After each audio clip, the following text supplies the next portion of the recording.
बर्तमान ऋतुचक्र परिवर्तन होती। बर्तमान ग्रीष्म ऋतु आसता बेले लोक आखु रस पीवाई चाहिदा दिनक दिन वृद्धि पाँच।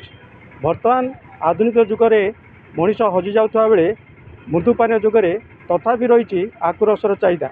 बर्तमान ग्रीष्म ऋतु में आखु रस पाइबापी गोटे आम पाखे भाई अच्छा भाई कौन कहे आज बर्तमान ग्रीष्म ऋतु आसला लोक आखु रस आकृष्ट होती आप कौन कहे ये आकृष्ट होती जे आखु रसटा पीवा द्वारा यह आम स्वास्थ्य प्रति हितकर आम स्वास्थ्य को ठीक रखे।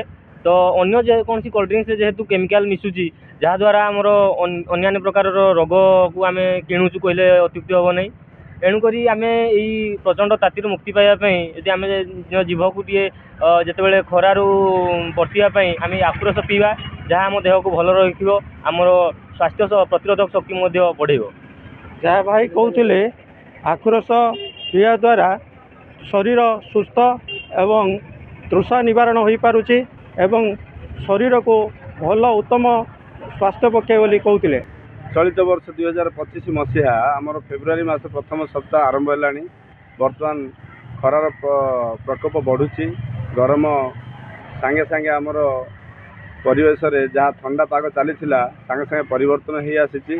ये गरम को देखी लोक मैंने विभिन्न प्रकार बरफर कंपानी कंपानी विभिन्न कंपानी ड्रिंक गुड़ाक पीकी तुषा मेटेवा समय आमर नेचुराल जो आखु रसटा रही देह को भारी उपकारक।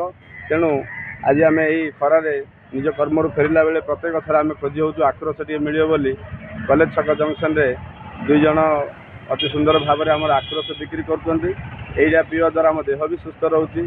तेणु आम आखु रस को प्रथम समस्त पीवाई आम अनुरोध करुचु। बरफ आ विभिन्न कंपानी ड्रिंक गुड़ाक पी निज देह को असुस्थ न करी नेचुराल आखु रस लेंबू रस यथा संभव पानी पी निज देह को सुरक्षित करूँ खरारू निज को सुरक्षित रखु। आम पाखे आउ जड़े अच्छा आखुरस व्यवसायी भाई कौन कहे बर्तमान आखुरसर चाहिदा दिनक दिन वृद्धि पाँच किपरि व्यवसाय रही है आप कौन कहे मध्यम धरण चलती बहुत भल अच्छी खरा सकाशे ठीक अच्छी। आखु कौट आणुंट आंध्रा ओडिशा दीटा बहुत साइड आणु आपणर परिवार प्रतिपोषण जीवन जीविका जोगे पारुछि कि आपन को प्रतिपोषण कर पारछन्ति। जहाँ भाई कहते आंध्रारू आखु आनी निजर व्यवसाय करुँचे और परिवार परिपोषण करने एक माध्यम आहरी आग को ग्रीष्म प्रवाह हेले व्यवसाय वृद्धि पाइब और निजर जीवन जीविका वृद्धि हो पार समाजर मुख्य स्रोत को आसीपारे और सेमानकर सामाजिक अर्थनैतिक अभिवृद्धि हो पारे आशा करा। Gajapati Vivekananda Behera reporters today.